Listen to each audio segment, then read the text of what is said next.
Gustong-gusto mong pinagnanasahan ka ng mga taong nakakakita sa'yo.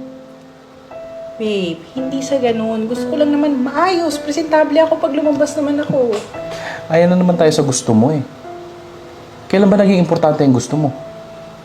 Ako yung lalaki. Ako bumubuhay sa'yo. Ibig sabihin, yung gusto ko lang ang masusunod. Kung anong sinabi ko, yun ang gagawin mo. Asa yung lipstick mo? Bakit? Asa na? Sa loob. Kunin mo.